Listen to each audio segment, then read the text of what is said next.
El corazón de las misiones es que Dios sea glorificado y que toda nación pueda experimentar la gracia de aquel que nos ha llamado. Conoce cómo Dios está usando la vida de personas como tú y como yo para proclamar su reino. Esto es Entre Hermanos. Hola, buenas tardes a todos. Gracias por estar una vez más en un episodio de Entre Hermanos. Es una bendición para mí poder iniciar este año con esta entrevista. Tengo en este momento al profe Diego. Profe Diego, ¿cómo está? Bien, gracias a Dios. Contento de estar aquí en este inicio nuevo, ¿no? Sí. De esta temporada de Entre Hermanos. Bienvenido, profe. Vamos a iniciar orando este día, así que ¿podemos orar? Claro. Gracias, Señor, te damos por este día. Gracias por la oportunidad que nos das de compartir, de aprender, de escuchar un nuevo testimonio, Señor, de lo que tú has hecho en la vida del profe Diego, Señor. Te pedimos, Padre, que tú pues hables a las personas, Señor, a nuestro corazón y a las personas que tú vas a poner para que escuchen este podcast, Señor, y que se identifiquen y que crean, Señor, y acepten que tú tienes un propósito y un proyecto para la vida de nuestros oyentes, Señor. Gracias por este tiempo, en nombre de Jesús. Amén. Amén. Bueno, estamos ahora aquí porque en ausencia estoy solo, porque Billy no está, pero Andy tampoco viene en camino. Y este día nos ayuda Juancho en los controles, así que gracias, Juan, por tu ayuda. Profe, ¿cómo está? Preséntese y cuéntenos. Bueno, pues muy bien, contento de estar acá. Pues mi nombre es Diego Manosalva. Soy de Colombia. ¿De qué parte? Nací en una ciudad pequeña, Barrancabermeja. Ahí nací, ahí crecí la mayor parte de mi infancia. De ahí me fui a Bucaramanga, que es la capital del estado, donde pude estudiar mi universidad. Estudié ahí mi carrera de música, mi maestría en música. Y bueno, ahí conocí a mi esposa Andrea, con quien llevamos casados. Vamos a cumplir 17 años ahorita este año. Tenemos dos hijos hermosos. Mi hijo Jorge, que es el mayor, y mi hija Andrea, que es la pequeña. Ok. Gracias por ese rápido resumen. Sí. Pero vamos así por partes. Y cuéntenos qué hacía en Barrancabermeja. ¿Qué estaban haciendo ahí cuando ahí nació en un hogar cristiano? ¿O cómo funcionó su infancia? Bueno, ahí nací en esta ciudad pequeñita. Voy a poner esto, profe, perdón. Una ciudad donde hace un calor intenso todo el año en Colombia. ¿Es costa? No es costa, está a la orilla del río Magdalena, que es el río más grande de Colombia. Y es una ciudad petrolera. Tenemos una refinería ahí y hace un calor intenso, como de 40 grados centígrados todo el año. No tenemos estaciones ahí en Colombia. Una sola todo el tiempo. Entonces, tenemos calor todo el año. Ahí nací. Mi papá, cristiano desde los 16 años. Pero mi mamá, pues, cuando es católica, pues, que se casaron. Pero o sea, que usted nace en esas dos culturas religiosas. Sí, en esas dos culturas religiosas ahí. Entonces, pues mi papá cristiano, pero mi mamá católica. Entonces mi mamá como que, bueno, quiero que haga la primera comunión, quiero que haga todo ese tipo de cosas. Mi papá no a favor de eso, pero finalmente pues mi mamá ganó y hizo que yo hiciera todo ese tipo de Tiene un par de cosas. Sacramentos. Sí, me bautizaron en la iglesia católica y también eso de la primera comunión, pero Claro. Mi papá no estaba a favor de eso, pero pues... No decide uno ahí a esa edad. Sí, ahí no decide uno, entonces pues es algo que es parte de mi pasado. Usted estaba en su infancia, estamos hablando de la infancia. Sí. Y hablaba usted que es músico y pues hasta ha traído uno de los tantos instrumentos que usted toca, ¿cierto? Sí, esta es mi guitarra favorita, la que más quiero de todas las que tengo, que el Señor me ha permitido tener. Y fue mi primer instrumento, la guitarra. Eso iba a preguntar, o sea, ¿desde niño trajo eso de músico? Pues mi papá siempre ha tocado la guitarra, no a un nivel profesional, pero era como su hobby, la música. Muy musical, de escuchar. En mi casa todo el tiempo había música sonando. Entonces mi papá me inculcó lo de la música, me enseñó como mis primeras cositas de guitarra, me buscó un maestro. Me acuerdo tanto que me buscó un maestro y él vino y me dio, no sé, unas 4 clases, pero después ya no volvió. No sé si porque yo era muy malo o qué, pero no volvió. Entonces, mi papá buscó un amigo de él que era músico y me dio algunas otras clases, pero él no tenía tiempo para eso. Entonces finalmente mi papá dijo, está difícil lo de buscar un maestro, pero conseguí este libro, un método de guitarra. Y mira a ver si tú puedes ser autodidacta. Y entonces agarré mi guitarra y empecé y todos los días. Tenía entre 10 y 11 años. Y empecé yo solito con el método, con Pero el libro. no es de esos métodos que dice como dónde poner el dedo. Todo, sí, o sea, te dice para hacer do, pon el dedo aquí, aquí. Y yo me acuerdo que yo llegaba a la escuela y todos los días yo practicaba horas y horas y horas de guitarra. Me apasioné por lo de la guitarra, entonces como mis primeros pasos fue así como autodidacta, con la guitarra y todo. Y bueno, de ahí seguí avanzando, me siguió gustando la música, seguí investigando cuando eso no había YouTube como ahora o esas cosas que te buscas una clase ahí o algo. Rápido. No, pues todo era como con amigos que también tocaban, oye, ¿cómo haces esto? Y ir aprendiendo. Entonces, pues así empezó mi camino en la música. ¿Y en ese entonces qué hacían sus papás?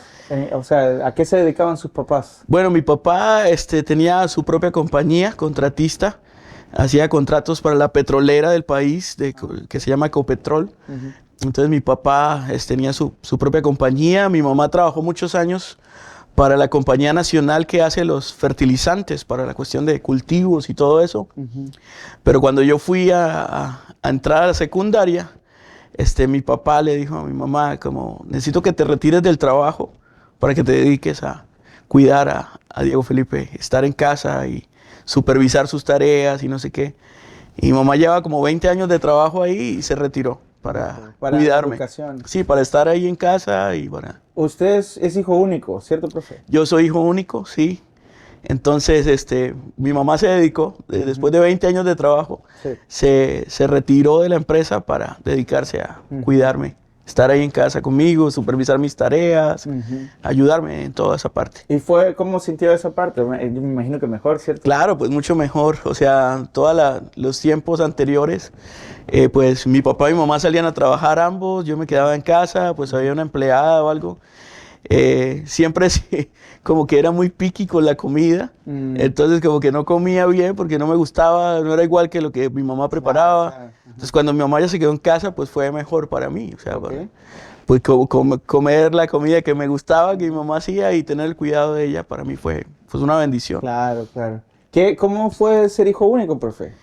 Bueno, pues todo el mundo dice que ser hijo único es ser como el consentido y el malcriado y no sé qué, y pues la verdad es que en mi caso no, o sea, pues sí fui hijo único, pero pues mi papá, más que todo, bueno, los dos, pero mi papá siempre fue bien estricto. Ah, sí. Y había mucha corrección, o sea, no era así como que el malcriado y consentido y haga lo que... No, siempre había corrección, mi papá estricto en esa parte. Sí me daban comodidades y cosas que me gustaban y había la posibilidad de dar, pero tampoco era como esa cuestión así como que te dan todo lo que quieres, o sea, pues ellos dicen que sí, pero en realidad, o sea, no era como que todo lo que quieras, sino lo que está al alcance, lo que se puede, ¿ok? Profe, ¿y cuándo hace la transición de moverse para la otra ciudad? Bueno, eso fue cuando ya me gradué de la secundaria y pues ya era el tiempo de ir a la universidad, entonces... las universidades como importantes del estado están en Bucaramanga, que es la capital. Había un par de universidades en mi ciudad, pero pues no tenían las carreras que yo quería. ¿Y con el tema de la iglesia? ¿Cómo fue? Bueno, eso fue una transición tremenda y pues un testimonio ahí de las cosas que Dios hizo.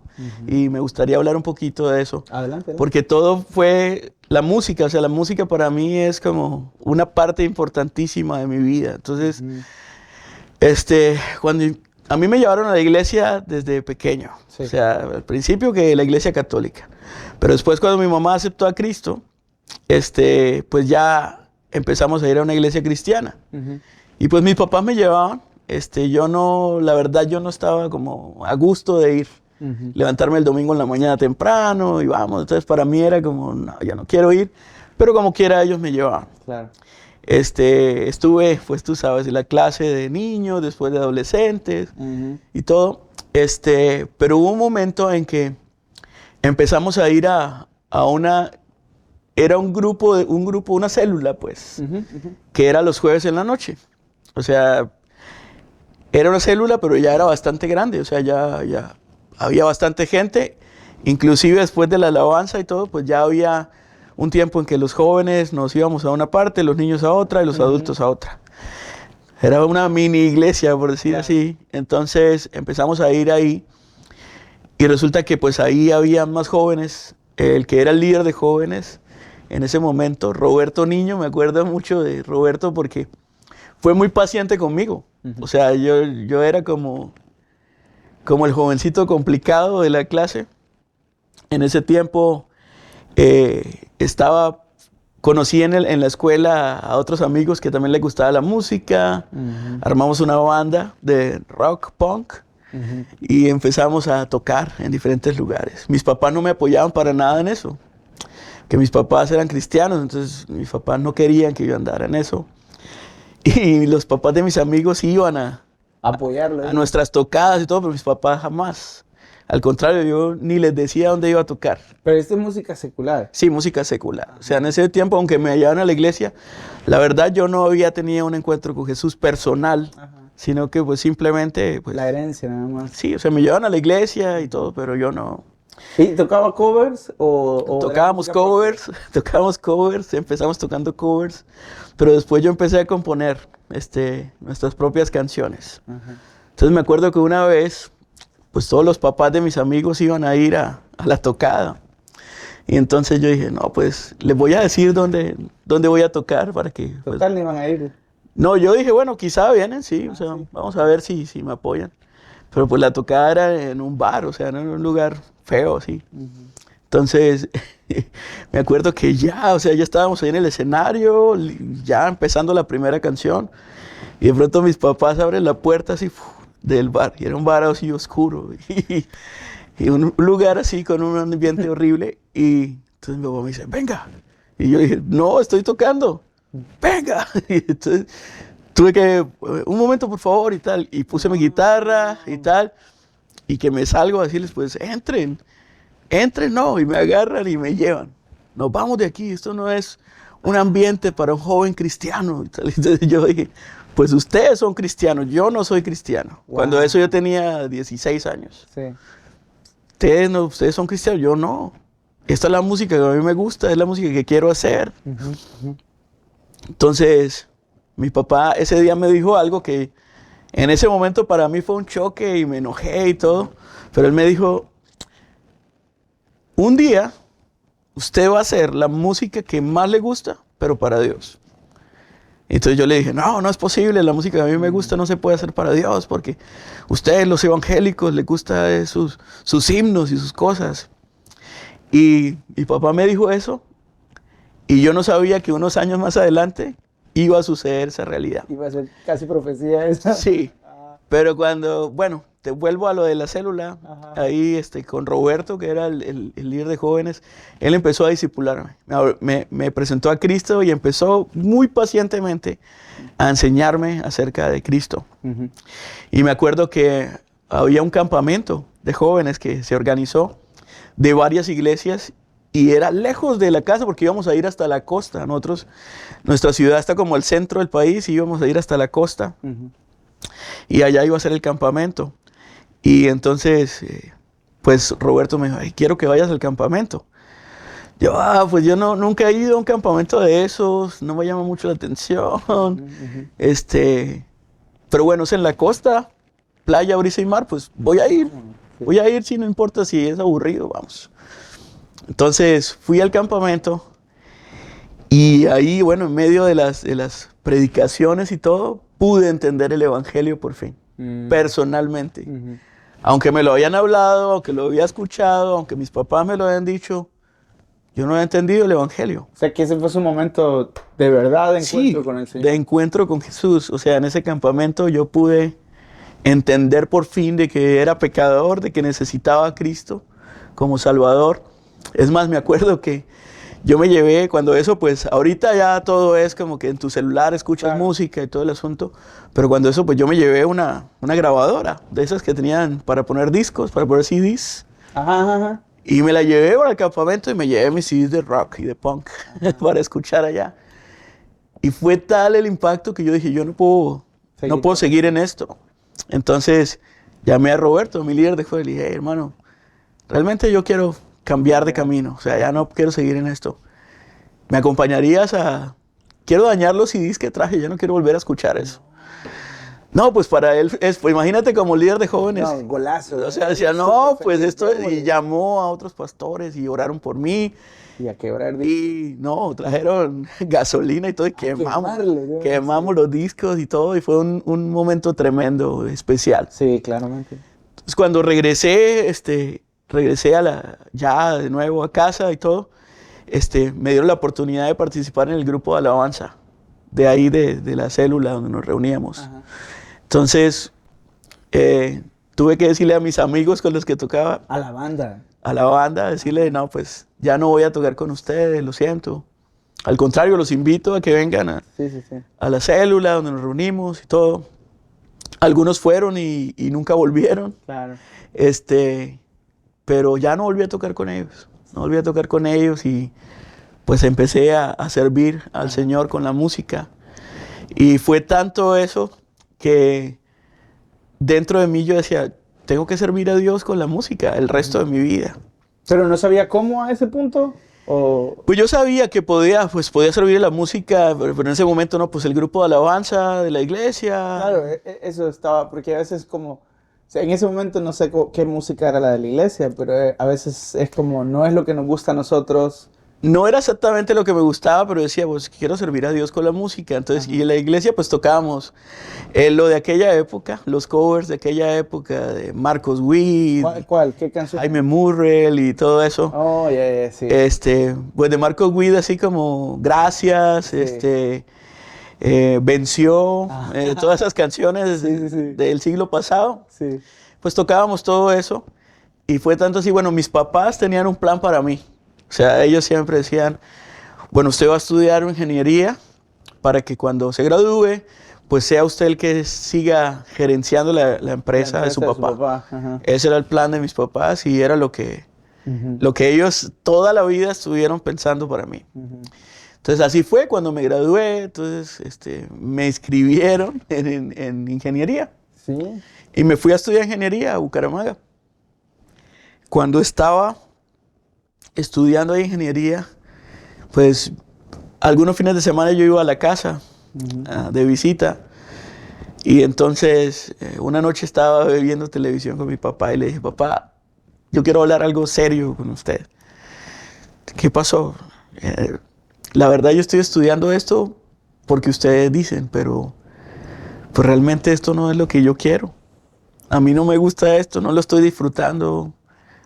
Yo me siento que estoy en un lugar donde no debería estar. ¿Qué semestre era? Era mi primer semestre. No, mi segundo semestre.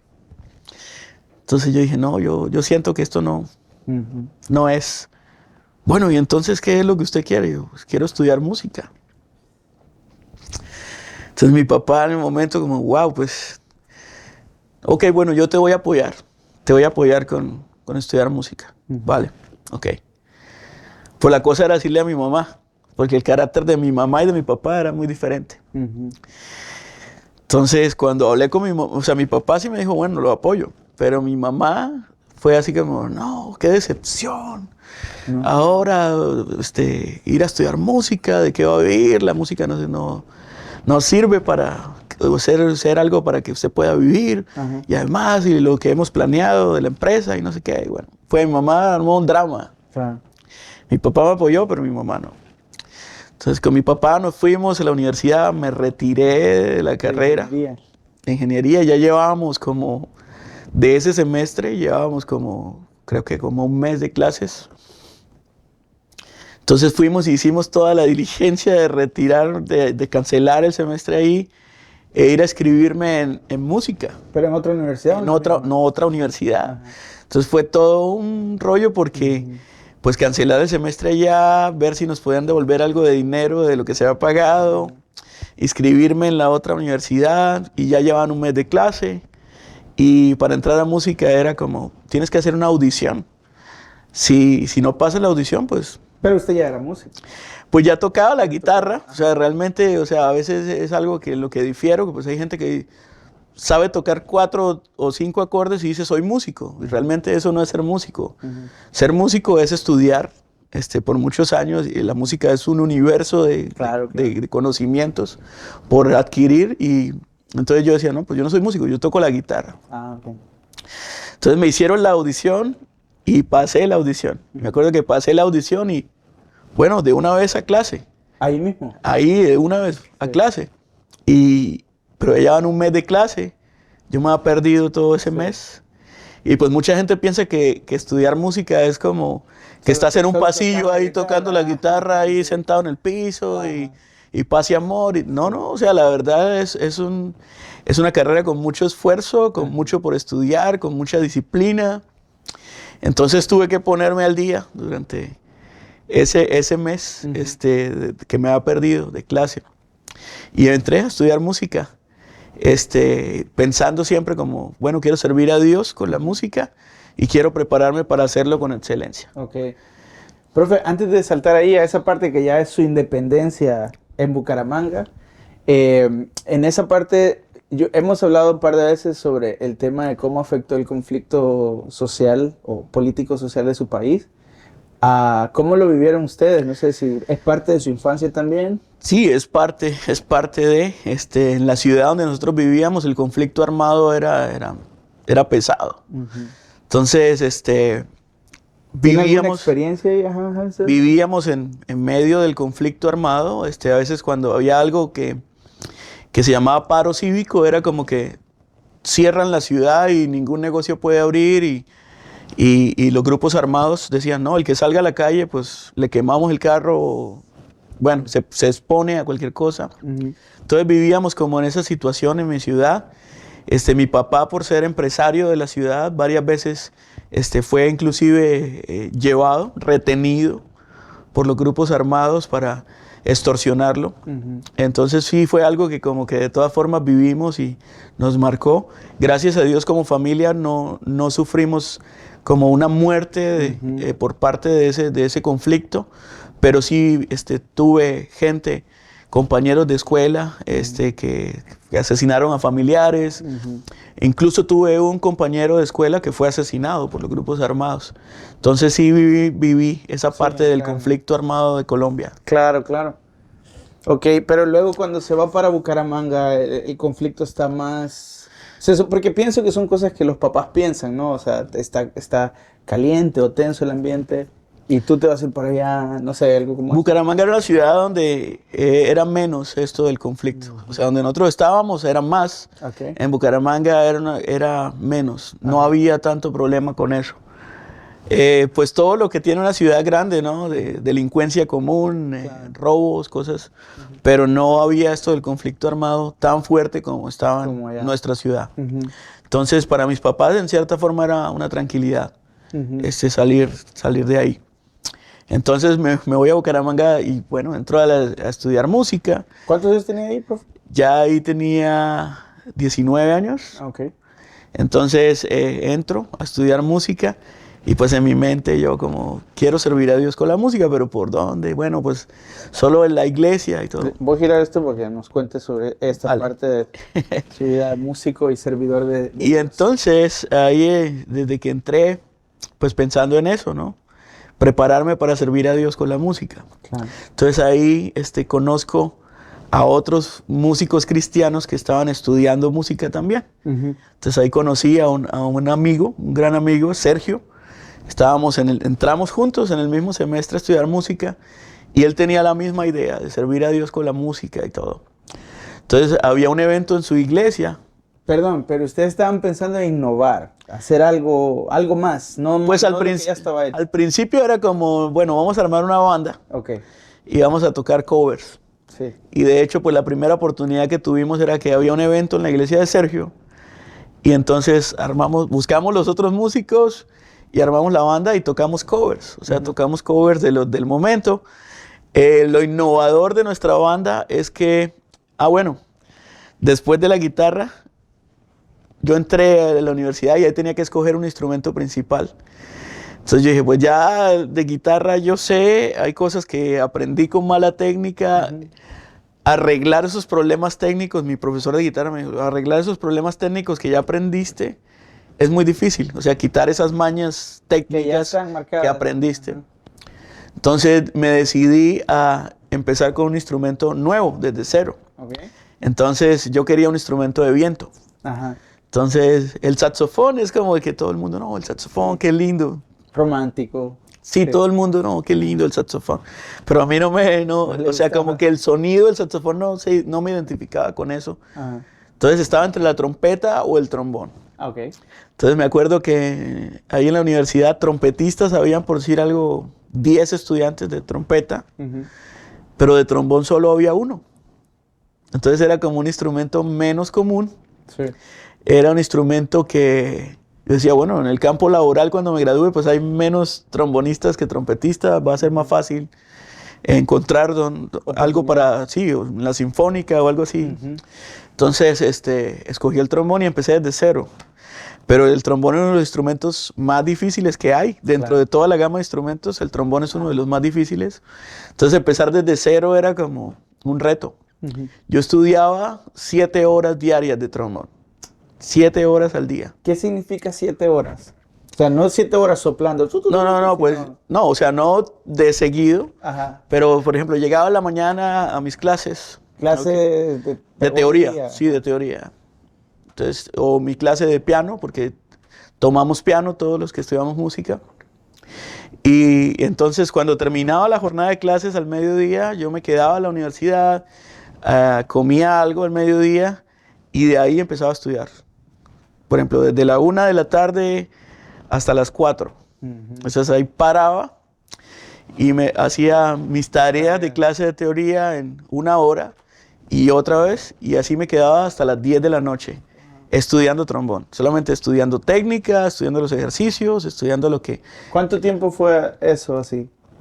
Toda la carrera. Que son 4 años. 5 años. 5 años. Sí, toda la carrera estudié trombón con esa disciplina de estudiar hasta la noche. ¿Usted no trabajaba en ese tiempo? ¿Solo estudiaba? Solo estudiaba. Okay. Solo estudiaba. Entonces, toda la carrera fue ese régimen de estudiar y estudiar y estudiar y estudiar todos los días hasta que se me rompía los labios ya de tanto tocar. Ajá. Pero mi maestro era bien exigente, era un ucraniano. Entonces esa gente europea son bien estrictos. Sí. Entonces me exigía bastante y le agradezco que me haya exigido porque eso me ayudó a formarme bien. ¿Cómo se llamaba el maestro? Dimitri. Dimitri Resnik se llama. Sí. Entonces sí, bastante exigente y pues ahí pues crecí en la parte del trombón. ¿Y el tiempo de banda, esto que estaban haciendo, era como el fin de semana o...? Sí, ensayábamos, por decir algo, el viernes por la tarde. Pues de que ya estaba terminando la semana, porque los que tocábamos, pues todos estudiábamos la carrera de música, cada cual andaba en lo mismo, suyo. Estudiando y haciendo sus tareas, y entonces el viernes por la tarde ensayábamos. O sea, era como que todos los músicos en lo suyo, pero unían todo el viernes. El viernes lo veíamos para ensayar. Entonces, lo innovador de nuestra banda era que teníamos vientos en la banda, teníamos trompeta y trombón. Y empezamos a tocar covers que tenían vientos, porque la mayoría de grupos pues tocaban lo mismo, pues piano, guitarra, batería, bajo. Nosotros teníamos vientos, teníamos percusión en vivo, empezamos a tocar. Y pues siempre como que pensamos, no, pues es una banda para tocar en algunas iglesias aquí de la ciudad y todo, y no más. Una vez había un evento de jóvenes muy grande, que iba a reunir a todas las iglesias de la ciudad. Íbamos a ir a ese congreso de jóvenes. Y entonces se nos invitó a tocar. ¿Tenían nombre ahí, profe? Perdón, antes. Ya teníamos el nombre, okay. La Pesca. ¿Ese era el nombre ya? Sí, ya era el nombre. ¿Quién se lo dio? Me acuerdo que al principio nos llamamos La Red, pero después como que yo no sé qué pasó, como que decimos, es un nombre muy común. Sí, ya lo usan varias. La Pesca, y ni me acuerdo cómo surgió el nombre, pero entre todos buscamos eso y colocamos La Pesca con K. Y porque teníamos siempre pensando en evangelizar a través de la música, entonces pescar, pero con K, porque el género que empezamos a tocar era el ska. El ska, ajá. Pero ahí voy de dónde nació el ska. Pues el ska era mi música favorita en ese tiempo. Bueno, todavía sigue siendo mi música favorita. Pero ¿cómo salió lo de las canciones mías y todo eso? Fue este evento de jóvenes. Este evento de jóvenes nos invitan a tocar, pero nos dicen, el problema es que no pueden tocar covers. Solo su propia música. Solamente música original, porque si tocan covers, tenían ellos que pagar, yo no sé, un copyright carísimo y no sé qué. Entonces, yo me acuerdo que yo había escrito ya canciones, pues yo nunca se las había mostrado a nadie. ¿Y tenía música ya? Sí, o sea, yo tenía la idea de cómo lo quería. Ah, ok. Pero pues yo dije, no, pues no le he mostrado estas canciones a nadie. Pero surgió esa necesidad en ese evento de que tiene que ser música original. Entonces les dije a los de la banda, miren, pues yo tengo estas canciones. Y se las mostré y yo en mi mente ya tenía todo, o sea, cómo quería los arreglos de los vientos, cómo quería todo, la idea. En su cabeza ya estaban sonando. En mi mente ya estaban sonando como yo pensaba que fueran. Entonces les compartí las canciones, les gustaron. Y dijeron, no, pues vamos a hacerle. Y empezamos a ensayar durísimo para ese evento. Y creamos las canciones, pues, o sea, ya estaban escritas la letra y la armonía y algunos arreglos ya pensados, pero pues cada uno de ellos también aportó a, bueno, pues, ¿qué tal si hacemos esto aquí en la guitarra? No sé qué y tal. Y salieron las canciones. Ahora la cuestión era cómo iban a ser recibidas esas canciones por el público. Por la pública, la gente.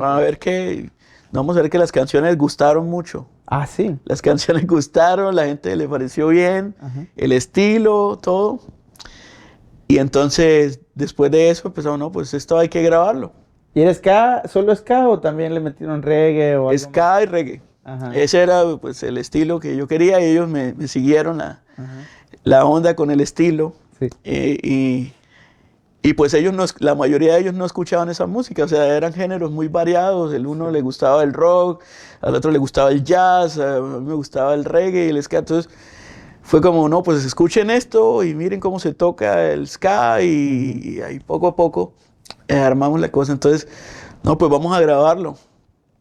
Entonces me acuerdo que grabamos un demo, pero pues muy rudimentario, así, en un estudio pequeñito de la ciudad, grabamos un demo con 2 canciones, y las pusimos a sonar en radio y todo, y siguió gustando el asunto. Entonces, mi papá siempre ha sido mi patrocinador en mis sueños. Entonces, mi papá vio el potencial de la banda, dijo, no, pues suena bien, las canciones están buenas, entonces vamos a patrocinar esto. Entonces yo le dije, papá, pues queremos hacer un disco completo, pero pues vale tanto. Buscamos un estudio mejor ahí mismo en la ciudad, el estudio más grande que había en la ciudad en ese momento. Y nos metimos a grabar las canciones, pero sin tener experiencia en grabación. Ahora, después de los años, pues uno hace una preproducción, luego la producción, luego post. No, nosotros nos metimos así, sin experiencia. Y aún así salió el disco. Un disco con 11 canciones. Era el primer disco. Primer disco de La Pesca. Y pues nosotros pensamos, bueno, pues en nuestras presentaciones aquí en la ciudad, pues vamos a promocionar el disco y que la gente lo pueda llevar para su casa. Todo. Mi papá patrocinó la producción del disco.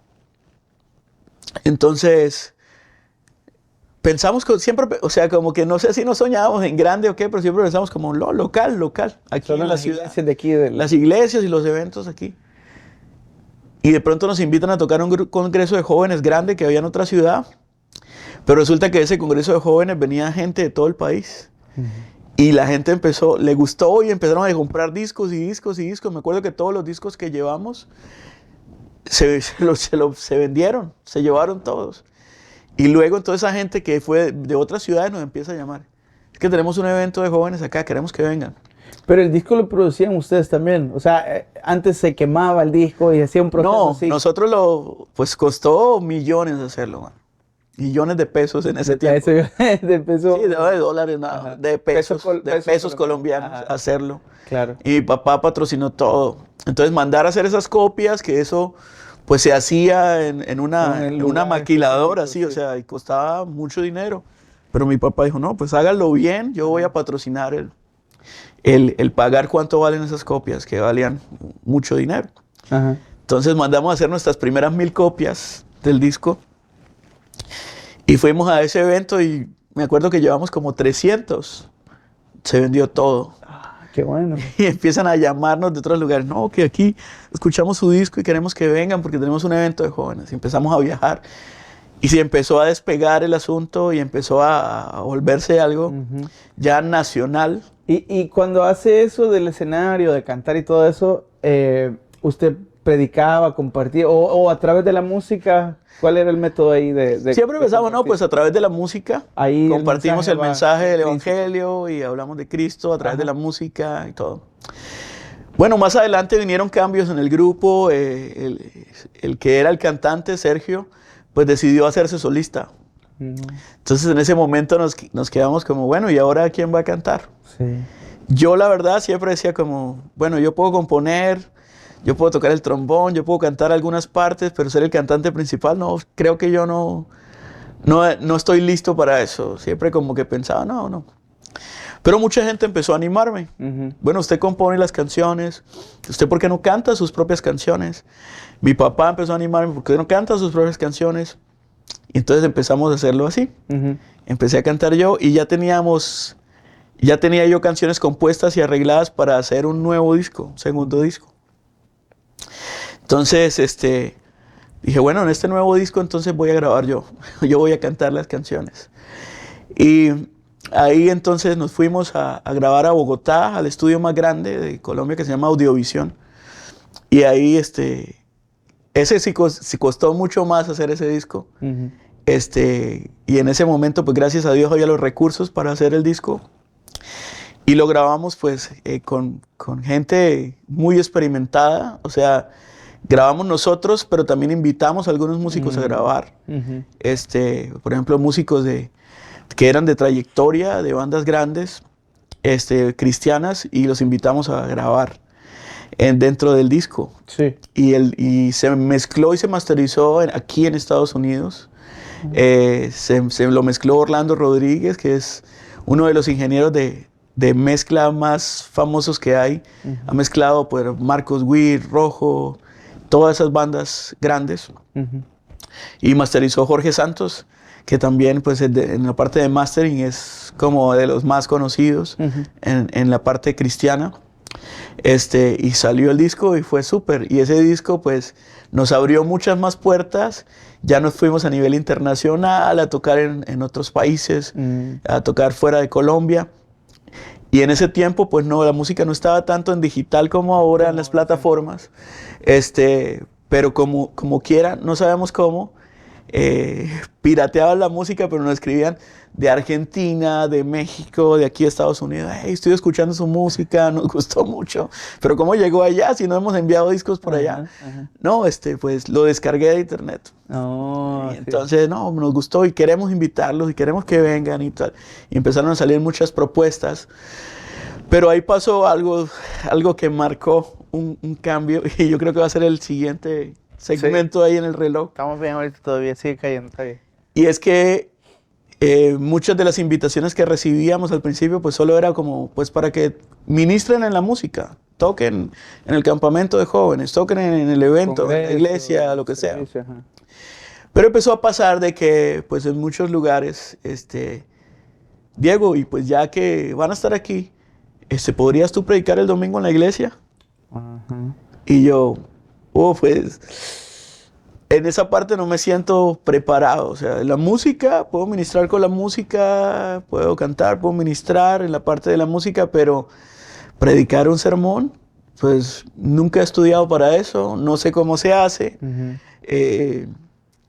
Entonces muchas veces dije no, otras veces me atreví, pero era más como contar mi testimonio y luego algo evangelístico, Ujú. pero no era así como una predicación muy estructurada, porque pues, no sabía realmente sabía. cómo se... Más que lo que consumía en su propia iglesia y así. Sí, o sea, ya preparar un sermón así como tal, pues una predicación, no, pues no tenía preparación. Ujú. Entonces, de la misma manera que en su tiempo busqué prepararme en la Prepararse para la música música. para servirle al Señor, Ajá. dije, pues tengo que buscar dónde prepararme en teología Sí. para poder entonces servir al Señor también en exponer la palabra. Y ahí viene entonces la otra parte de la historia y por qué estoy acá. Antes de saltar esa parte, todo este sueño, porque eso es vivir el sueño, profe. O sea, tocar música, ir y viajar, porque eso es viajar mucho, mucho escenario, capaz que compartir escenario con otras bandas también, del momento, no sé, o que todavía existen. Pero todo eso fue como vivir el sueño, ¿cierto? Fue tremendo, fue, sí, como tú dices, es vivir el sueño, porque era lo que yo soñaba, servir a Exacto, Dios con la exacto. música. Y empezamos a tocar en escenarios muy grandes. Ajá. O sea, pasamos de tocar en En una iglesia. congresos, en una iglesia, en un Ajá. evento de jóvenes, aunque nunca dejamos de ir a esos eventos. O sea, Ajá. seguimos sirviendo a las iglesias pequeñas y yendo a congresos donde eran cientos de jóvenes, Ujú. a pasar a tocar en un coliseo donde hay miles de personas. O ¿Cuál sea, es el que más recuerda a usted así como, wow? bueno, hay un festival que hacen en Colombia que se llama Bogotá Gospel. Ajá. Y es un festival de música cristiana que yo creo que es el más grande o es de los más grandes de Latinoamérica, Ok. donde es todo o sea, desde las 2 de la tarde hasta las 10 de la noche, Banda tras banda. bandas, pero tienen bandas internacionales, bandas nacionales, y eso fue algo tremendo porque todas las bandas de Colombia quieren tocar ahí, Es como un... quieren tocar, sí, no, queremos tocar en Bogotá Gospel. Ujú. Y para tocar ahí, o sea, si eres una banda nacional, tienes que audicionar y hacen una selección, como prácticamente unas eliminatorias, y al final dejan ciertas bandas. Nosotros recibimos la invitación directa. Oh. Nos llamó el organizador y nos dice, queremos que estén en Bogotá Gospel. Oh, pero tenemos que audicionar y todo. No, ustedes son invitados nacionales, directos.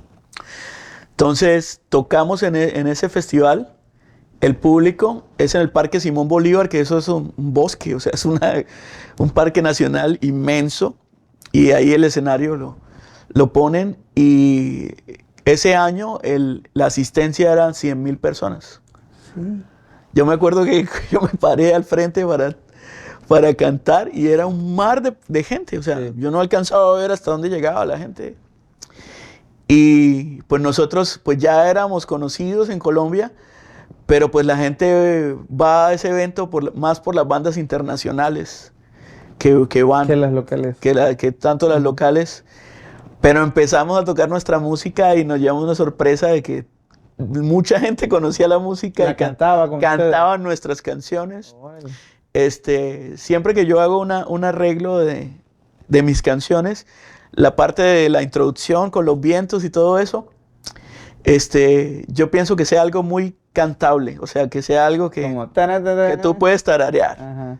Entonces, por ejemplo, hay una canción que es de las que más ha sonado que se llama Me cambiaste la vida. Y la introducción es taratararata, Es como una trompeta. taratara. Eso lo hacemos con una melódica, un instrumento de viento que se llama Ok, melódica. ok. Y empezamos a tocarla y empiezan miles de personas a tararear. Tarararara. Es emocionante, o sea, Sí, sí, todavía sí. me emociona. Ah, Y ese es el público más grande donde hemos tocado. O sea, Sí. que fue así impresionante, pues las puertas que Dios abrió. Tocamos en otro festival en Medellín que se llama Gospel Park. En ese tiempo, pues como que cada ciudad grande empezó a hacer su festival de música cristiana.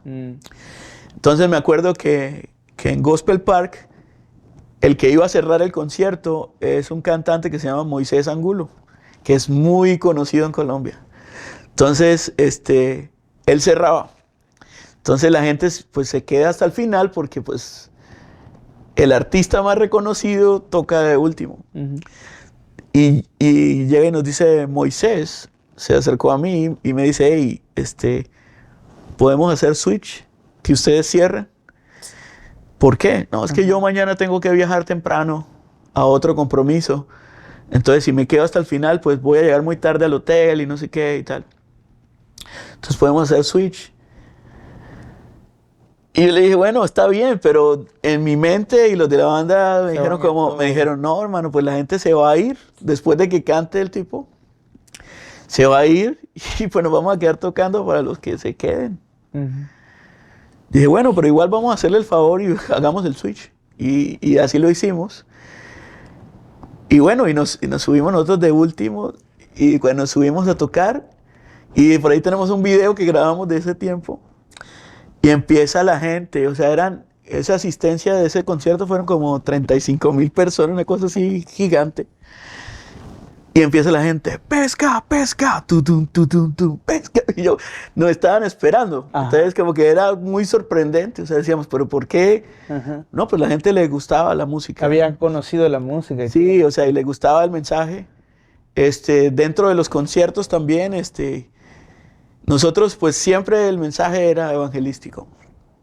Siempre decíamos, no, pues no estamos solamente para divertir a los que ya son Ajá. creyentes, no, queremos hablar de Cristo a través de nuestras canciones a los que no conocen. Ajá. Entonces me acuerdo una experiencia que tuvimos una vez que fue tremendo porque pues pocas bandas aceptan ese tipo de invitaciones. Me llama un organizador de un festival de reggae y me dice, hey, queremos invitarlos a tocar en el festival de reggae, pero un festival de reggae secular. Nunca invitan bandas cristianas a un festival secular. Entonces yo le dije, ¿usted sabe que nosotros somos una banda cristiana? Me dijo, sí sé, yo tengo su disco. Bueno, ¿y entonces? ¿Por qué nos está invitando?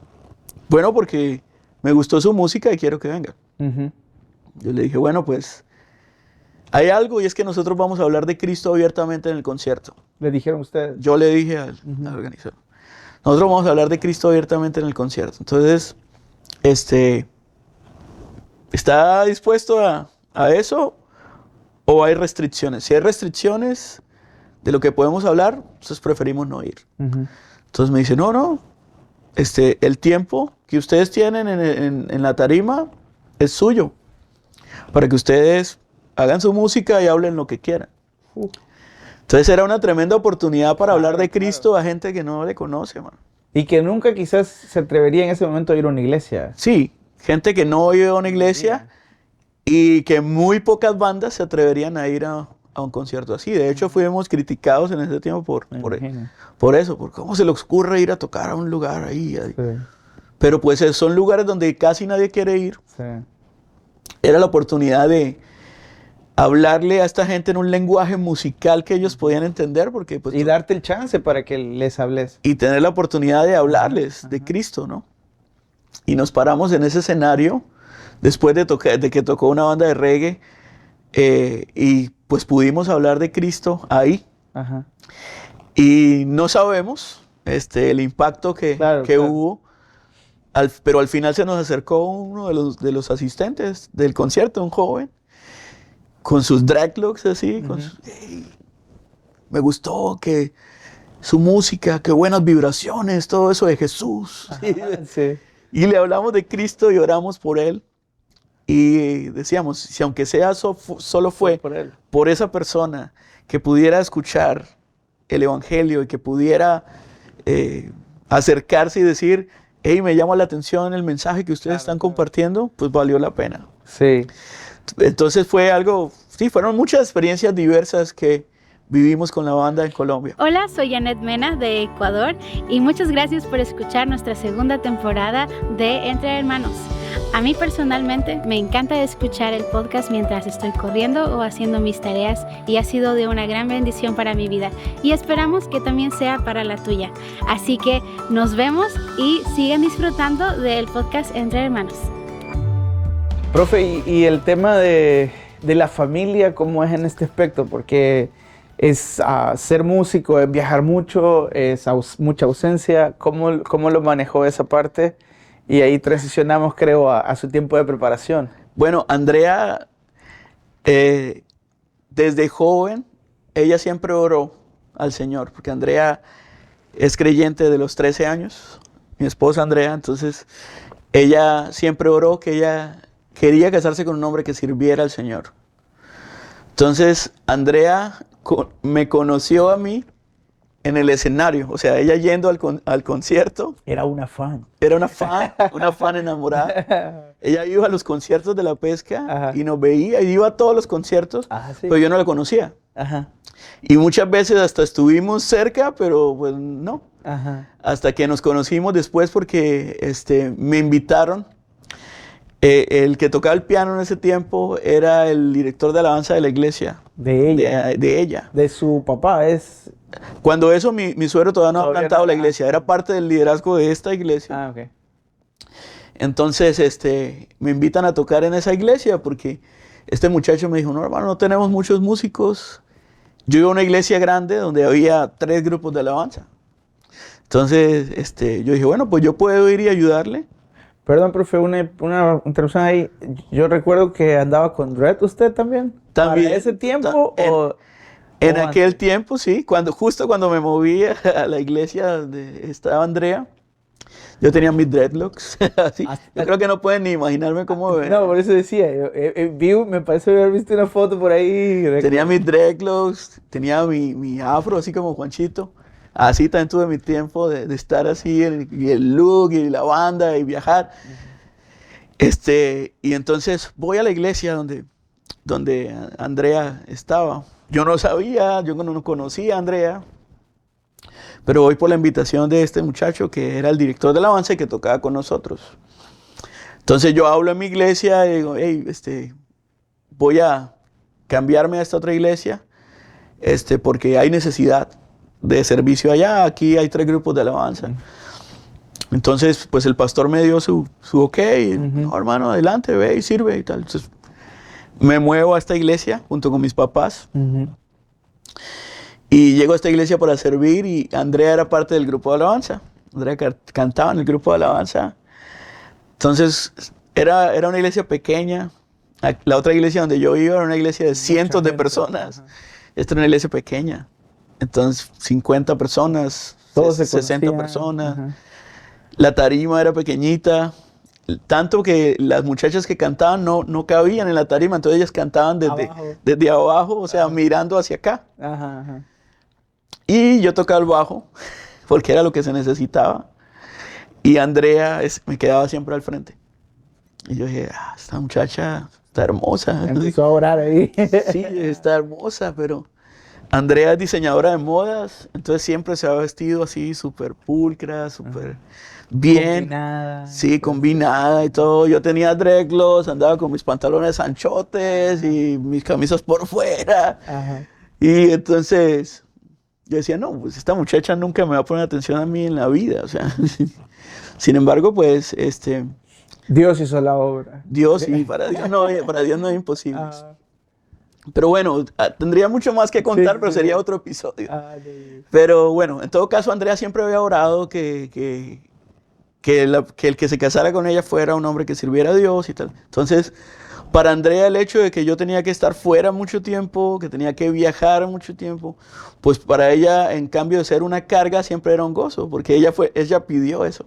Porque estaba pensando como está sirviendo al Señor. Está sirviendo al Señor tal como yo pedí. Entonces, y ella siempre pidió a Dios que ella pudiera apoyar en el ministerio a su esposo. A su esposo. Entonces, para ella era apoyarnos. Andrea nos asesoraba con la imagen del grupo, diseñaba nuestro vestuario, en fin, o sea, ella era parte. Se sumó también al trabajo. Se sumó al proyecto, a mi sueño. Ajá. Entonces, para Andrea no era algo difícil.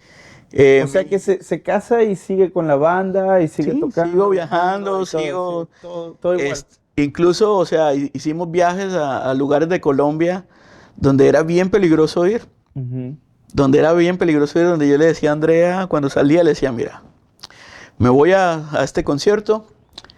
Si regreso, es porque Dios estuvo conmigo. Si no regreso, es porque estoy con Él. Sí. Entonces, sí, o sea, íbamos a lugares donde a veces, por ejemplo, íbamos por tierra y teníamos que parar porque había un combate a tiros entre un grupo armado y el ejército. Entonces nos quedamos parados en la carretera hasta que parara el combate Claro, claro. y poder pasar. Okay. Entonces era un riesgo, pero Andrea pues siempre tuvo paz bueno, está sirviendo al Señor. Ajá. Y oraba por nosotros, oraba por mí y bueno, gracias a Dios nunca nos pasó nada. Sí. Profe, quiero avanzar un poquito en esa transición entre decir, estaba siendo músico y haciendo música, y de repente dar el salto a su preparación, que ya es como... Sí son mundos iguales, pero áreas distintas. He resumido una vez, me pidieron escribir un artículo para la revista de Río Grande, y algo que yo decía, Dios siempre tiene un plan mejor. Dios siempre tiene otro plan. Entonces, para mí, o sea, por ejemplo, regresando un poquito, siempre el plan era, vas a ser un ingeniero para que te encargues de la empresa de tu papá. Dios tenía un plan mejor, entonces me permite estudiar música para que le sirva con la música. Ajá. Y cuando estábamos en el mejor momento con la banda y viajando y ya a nivel internacional y en el mejor momento, entonces Dios pone esa inquietud a través de las invitaciones, de que queremos que prediques también. Dios inquieta de que necesito prepararme en teología para servirle mejor en la parte de exponer la palabra. Entonces, hay un amigo mío, un amigo de muchos años, Francisco Uribe, ex estudiante de Río Grande, graduado de aquí, ahorita está sirviendo al Señor en el estado de Washington.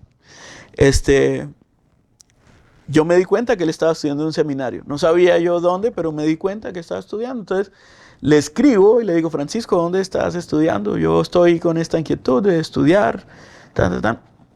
Y entonces él me habla de Río Grande. No, pues yo estoy estudiando acá en un seminario bíblico que se llama Río Grande. Y me acuerdo que le dije, no, pues cuéntamelo todo. Y me dijo, hermano, hoy es martes, tengo muchas tareas. No, ya ustedes los estudiantes saben lo que es eso. Yo no puedo hablar contigo hoy. Si quieres el sábado, tengo un poquito de tiempo en la mañana y podemos hablar. Ok, nos conectamos por Skype, que ya ni se usa mucho Skype, pero nos conectamos por Skype. Eso era año 2012, al final de 2012 creo. Entonces, me cuenta todo, qué es lo que está estudiando, cómo funciona, me cuenta cómo funciona Río Grande, cuánto cuesta, cómo viven aquí los estudiantes casados, me contó, porque cuando eso, el sitio web de Río Grande pues no mostraba mucho como ahora, que es un sitio web donde se pueden ver muchas cosas, sí. Pero en ese tiempo no había mucha información. Pero me cuenta todo y tal, y entonces yo salgo de ahí emocionado y le cuento a Andrea, le digo, mira, acabo de hablar con Francisco, ¿te acuerdas de Francisco? Sí, claro, Pacho, ok. Entonces le cuento y digo, quiero ir a estudiar allá. Entonces Andrea me dice, ¿estás loco? ¿Que nos vamos a ir a otro país donde no conocemos? Y la banda aquí, o sea, yo le dije, bueno, pues solo te pido que oremos. No te voy a decir, sí, nos vamos a ir o no, solo vamos a orar. Y empezamos a orar y empezamos a investigar y hicimos el contacto aquí ya con Río Grande. Y Dios puso la paz de venir. Y hicimos todo el proceso de inscripción, la entrevista y no sé qué. Ya nos aceptaron y entonces enviaron nuestros I-20 para ir a presentarnos la entrevista en la embajada.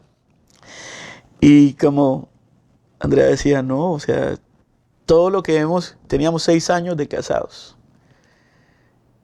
Todo lo que hemos construido en 6 años, ahora vamos a tener que vender todas las cosas para irnos para allá. Y la banda, ya eso era 2013.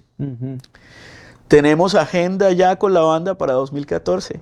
¿Ya estaban? Sí, o sea, no a full, pero ya teníamos proyectos. Andrea se encargaba en ese tiempo de la agenda. Entonces Andrea dijo, ya tenemos compromisos. Tiene compromiso, eso. Para 2014 ya pactados y todo, ¿qué vamos a hacer?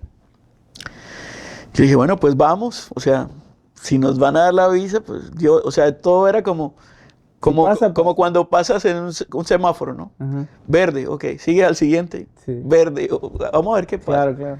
Entonces me acuerdo que le habíamos tomado fotos a todo para venderlo y todo, pero habíamos dicho, no, cuando nos den la visa, entonces vendemos, pero Claro. antes no, porque...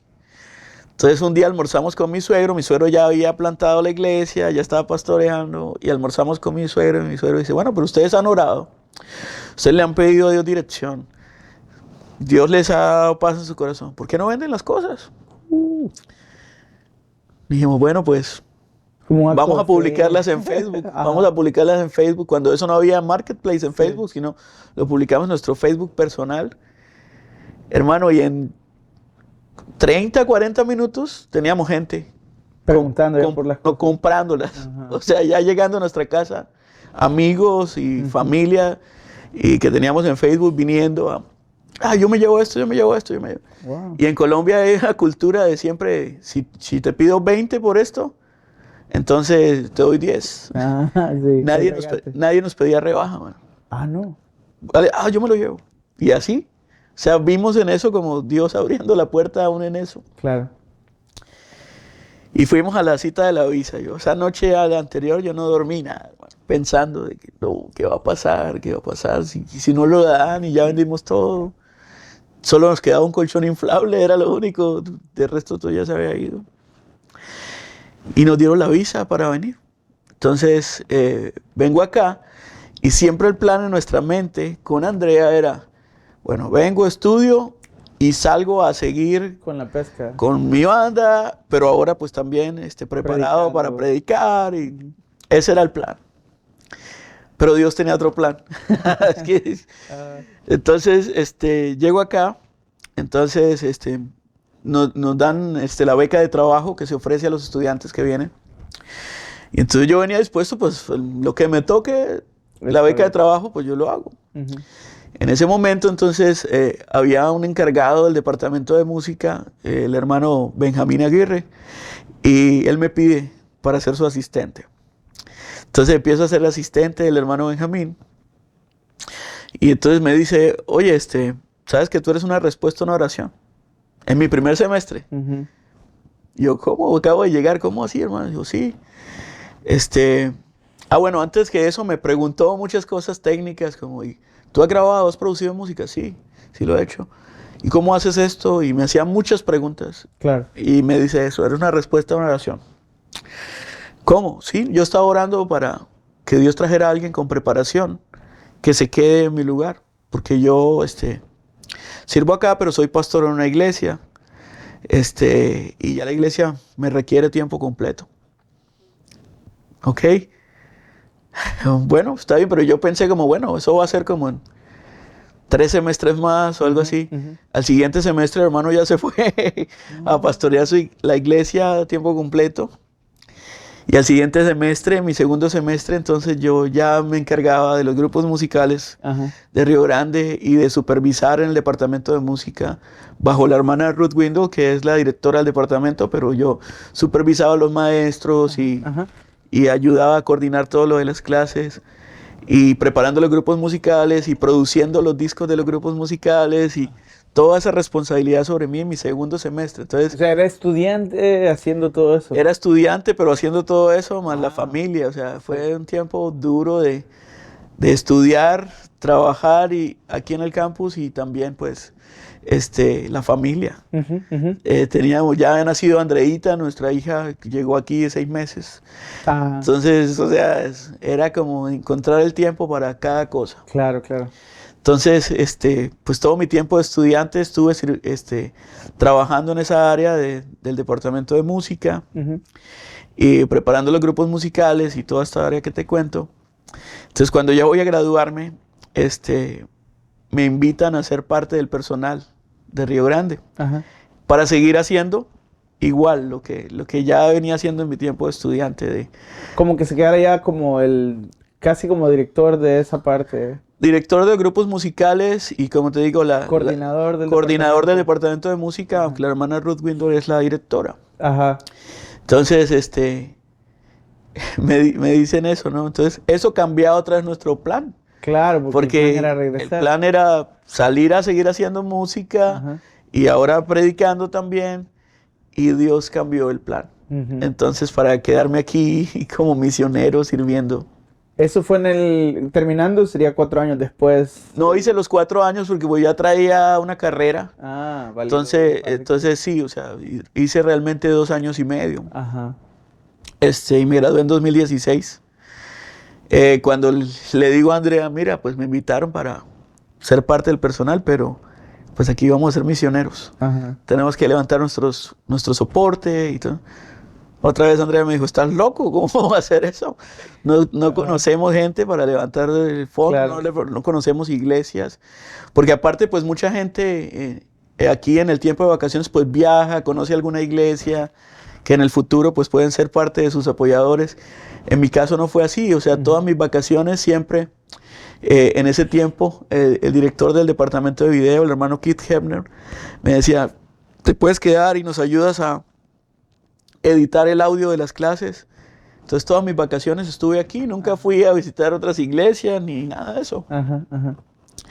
Entonces, pues yo no tenía nada de contactos para eso y todo, pero aún así le dije a Andrea otra vez, oremos, y Dios nos dio paz de aceptar la propuesta y quedarnos aquí y seguir sirviendo aquí en Río Grande. Y en todo este tiempo, profe, cuando ustedes, deciden quedarse, ella también, pues como matrimonio lo platican y dicen, vamos a dar el paso de fe. ¿Qué pensaban con respecto al volver, al cambio del plan? Entiendo que es un acto de obediencia, pero obviamente ahí hay conversaciones en casa, o sea, la pesca, los de la pesca, o sea, todo eso. Bueno, los de la pesca, pues realmente, aunque era una banda, o sea, siempre fue como un ministerio personal, o sea, el ministerio Diego, pero pues nunca me gustó como parecer como un solista, sino siempre como una banda, un ministerio. Entonces, sí, Andrea me preguntaba como, hey, ¿y qué va a pasar con esto? Ajá. No tanto eso, porque cuando yo vine para acá, pues ya cada uno tomó sus rumbos allá. Por cierto, hay algunos que están pastoreando, otros que están sirviendo en otras áreas de la iglesia. Ajá. Pero entonces era como, ¿qué va a pasar ahora? No, pues vamos a poner eso en stand-by por ahora. Andrea al principio no estaba muy conforme porque pues el plan era otro. Era ese, el de devolver.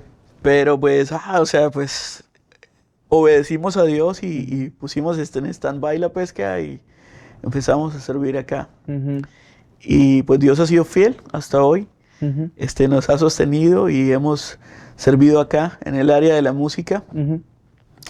En 2023, el presidente del seminario pues me propone hacer un cambio y empezar a servir también en la parte de ministerio práctico. Entonces, en la parte de ministerio práctico, pues de coordinar los estudiantes con sus iglesias locales y dónde van a servir y todo. Entonces, estoy en esa área también ayudando ahora, en la parte de ministerio práctico. Ok. ¿Y hay el tema del pastorado y todo esto? Bueno, también, o sea, sí, en mi corazón, estando aquí, pues siempre yo decía como, no, pues yo quiero servir al Señor en la música, pero el pastorado, pues es una área que yo no quiero entrar, es muy difícil, demasiada responsabilidad y todo, pero Dios confirma el llamado, llamado pastoral y fui ordenado como pastor en 2016. Y aunque no estoy pastoreando en este momento, en una iglesia local, pues sí está el llamado ahí en mi corazón y el poder ser de bendición ahora a los estudiantes online que están conectando con ministerio práctico y a sus pastores y muchas veces animar a los pastores con los que tengo una entrevista o a los estudiantes mismos. Claro. De alguna manera me permite como pastorear sí. Y animar y consolar muchas veces a otros pastores que están pasando por situaciones difíciles y escucharlos y poder animarles y poder orar por ellos. Profe, en esa parte voy a retroceder un poquito y quisiera saber ¿qué podría usted pensar o decir a los que nos están escuchando? Por ejemplo, volvamos al tema del sueño. O sea, cuando usted tenía el sueño de ser músico y ahora sigue siendo músico, porque sigue produciendo música. Bueno, sí, o sea, aunque con la pesca no estamos girando y viajando como en aquel tiempo, sigo produciendo música para la pesca. Siempre lanzamos un sencillo al año por lo menos, y rearmé la banda aquí con algunos amigos. Avisaí Ahumada, que es mi mejor amigo, toca conmigo. Él también tiene su proyecto musical, pero toca conmigo en la pesca. Y vamos de viaje a tocar en algunos eventos, aunque ya no es tan seguido como antes, porque las responsabilidades ministeriales que tengo ahora, más las que tienen los que tocan conmigo, también tienen sus responsabilidades de ministerio y de trabajo, que no nos permite tampoco como viajar cada fin de semana a tocar en un lugar u otro, pero cuando podemos, aceptamos alguna invitación y vamos a algún evento, algún congreso, y sí se está cumpliendo de que no solamente ir para tocar, sino también para predicar. Paréntesis ahí, podemos seguirlo en redes sociales, ¿cierto? Sí, claro. Para que pueda decir cómo se llama en Spotify, cómo aparece, por ejemplo. Sí, estamos en todas las plataformas digitales, ahí pueden escuchar nuestra música. La Pesca, se escribe con K, La Pesca, con S y K. Pueden buscarnos en Spotify, Apple Music, cualquiera, YouTube, en cualquiera de las plataformas, y van a encontrar ahí pues nuestra música, lo nuevo que estamos sacando cada año. Y pues esperamos que nos puedan escuchar y seguir, y que la música sea de bendición para ustedes, pero no solamente para ustedes, sino también para que la compartan con otras personas que no conocen a Cristo. ¿Cómo cambió la música tu vida? Si lo ves aquí para atrás, todos los años, tu vida, desde que te dieron el manual que tu papá te dio y te dijo, aquí está, ¿cómo ha cambiado, cómo ha usado Dios la música para transformar tu vida? Pues en todo, hermano. O sea, realmente, si Dios no hubiera permitido eso de que yo iniciara en la música, pues mi vida sería otra. Porque la mayoría de cosas en mi vida, Dios ha usado la música para guiar mi camino en dónde servirle, cómo servirle, en qué área servirle.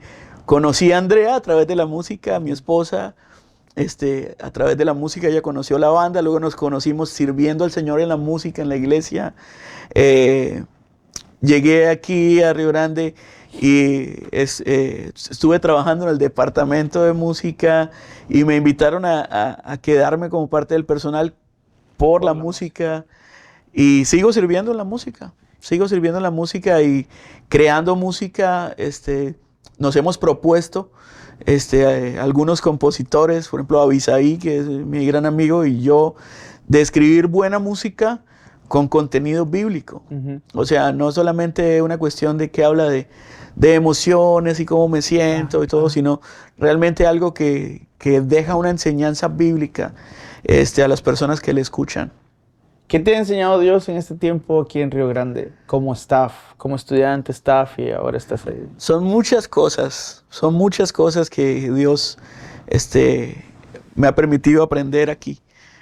Muchas las he aprendido con situaciones difíciles, con dolor, con retos, con oposición a veces. Pero algo que he podido yo ver, uno es de que Dios es fiel todo el tiempo. Y si Dios te llama a hacer algo, Él es fiel en respaldarte en lo que te llamó a hacer y suplir todo lo que necesitas para lo que Él te llamó a hacer. Y que Él cumple sus planes. Él cumple sus planes, o sea, y tenemos nosotros que estar como siempre abiertos a que Él siempre tiene un plan mejor. Y nosotros podemos hacer nuestros planes, pero Dios es el que dispone qué es lo que Él quiere. Y seguir su voluntad pues siempre es lo mejor, ¿no? Y en cuanto a proyectos, profe, ¿hacia dónde vamos? ¿Qué piensa? Yo sé que de Dios le han ido cambiando los planes, pero ¿hay un proyecto o es estar ahorita? Dios, estamos aquí y eso es... Bueno, pues voy a seguir haciendo música, definitivamente, sí, sirviendo al Señor haciendo música con un buen contenido bíblico, enseñando música a otros, pero sin duda haciendo discípulos. Porque más allá de servir a Dios en la música, en el ministerio de alabanza, enseñar música a otros aquí en Río Grande, el llamado principal para todo creyente pues, es hacer discípulos. Entonces necesitamos hacer discípulos en nuestra comunidad, hacer un engage con nuestra comunidad, encajar con nuestra comunidad, hacer discípulos. Y cuando ya haces discípulos y tienes un grupo de discípulos, entonces tienes que discipularles y pastorearles. Entonces, de alguna manera, se funda una iglesia en algún momento, pero todo dentro del tiempo del Señor, todo en los planes del Señor. Pero hacer discípulos es mi anhelo. Perdón, profe, me quedaba esa duda. ¿Cuántos instrumentos toca? Bueno, guitarra, diferente, acústica, eléctrica. El bajo es uno de los instrumentos que también me gusta y toco. De hecho, cuando grabo mis canciones, pues yo grabo la mayoría de los instrumentos. O sea, el bajo, la guitarra, los teclados, yo los grabo. El trombón, que es como mi instrumento principal. Voy contando. Es el que estudié en la universidad. Me gustan tocar algunas percusiones. Cuando grabo también mis canciones, grabo muchas percusiones como el bongo, el güiro, toda la parte de percusiones. Y sería eso. ¿Y de cuerdas hay más? Bueno, los de cuerda casi todos. Bueno, de cuerdas pues también en muchas de mis canciones tienen una influencia de la música latina, de la música del Caribe. Entonces, pues también ahí utilizo otros instrumentos como el tres cubano. Tengo mi tres cubano que también grabo. Ukelele. Ukelele también. Y ahí ya llevo 10. Pues el tiple colombiano, que es una guitarra que tenemos en Colombia de 12 cuerdas. Tiple también puedo tocarlo. Y sí, todo como lo de cuerda. Varios. No, quiero agradecerle, profe, esta mañana. Gracias por compartir con nosotros su testimonio, lo que Dios ha hecho a través de la música. Y quisiera que nos despidiéramos dando como un consejo. O sea, nos habló de apoyar sueños, pero un consejo a los chicos que están viendo eso. Como soy músico y no sé cómo yo podría encajar a través de la música, porque como ska casi no se toca en la iglesia, reggae casi no se escucha en las iglesias. Entonces, ¿qué podría decirle usted a los chicos que están en esa situación? O a las personas. Bueno, es que son varias cosas. Por ejemplo, con lo del género que te gusta, si te gusta el reggae, el ska, el rock, el metal, qué sé yo, siempre va a haber un público al que tú puedes hablarle de Cristo a través de ese género. Porque es tremendo eso, pero o sea, ¿cómo puedes hablarle a alguien que le gusta el metal? Por medio de la música, de las baladas o algo así. Necesitas hacer ese estilo de música para que quizá él escuche, pero esa canción que hagas en el género que sea, pues tiene que estar llena de la palabra de Dios. No de tus palabras, sino de la palabra de Dios, para que esa palabra de Dios impacte el corazón de las personas que necesitan escuchar el evangelio. Eso por un lado. Lo otro, pues, sé excelente en lo que haces. A mí algo que me ha chocado mucho durante mucho tiempo es que lo que te decía al principio, gente que toca 5 acordes y dice soy músico. Realmente no, o sea, realmente si tú quieres servir a Dios con la música, sé muy diligente en prepararte, en estudiar, en ser esforzado, en ser excelente en lo que haces, porque nuestro Dios se merece lo mejor. Si la gente que hace música para el mundo y para las cosas que no tienen importancia en lo eterno, lo hacen con excelencia, lo hacen con calidad, pues cuánto más nosotros que hacemos música para Dios, tenemos que hacerlo con excelencia, no podemos hacer cualquier mediocridad y conformarnos con, yo sé 3 acordes y un ritmo y con eso hago todo. No te conformes, sé excelente en lo que haces, prepárate para hacerlo con excelencia como Dios se lo merece. Y pues realmente es un privilegio servir a Dios. Con la música o en cualquier área que tú sirvas, es un privilegio. Dios no nos necesita para nada. Él puede hacer la obra sin nosotros, pero nos da el privilegio de ser partícipes. Y que con todo lo que hagas, sea música, sea predicación, sea lo que sea, siempre busca hacer discípulos. Gracias, profe. Quiero agradecerle una vez más. Gracias por su tiempo, por compartir con nosotros. Y pues gracias a Juanchito, que está ahora ayudándonos aquí. Agradecemos tu ayuda y pues nos vemos en un próximo capítulo de Entre Hermanos. Gracias. Dios bendiga. Antes de irse, quiero entregarle estos stickers para que usted pueda ponerlos donde usted guste para muchas gracias. promocionarnos Todos. y hablarle a las demás personas sobre los testimonios que están entre hermanos. Y cada viernes tenemos un episodio nuevo, puedes ir a la página principal y ver los diferentes testimonios que tenemos sobre estudiantes, staff, maestros, exalumnos, aquí entre hermanos. Que el Señor te bendiga. Amén. Gracias. Hola, soy Billy Jackson, el director del podcast. Gracias por escucharnos. Si disfrutaste el episodio, por favor, déjanos un comentario, una calificación, un rating. Por último, puedes suscribirte para no perder ningún episodio. Si quieres conocer más del Seminario Bíblico Río Grande, puedes en la página web riogrande.edu. Gracias por ayudarnos a crecer como podcast. Muchas gracias.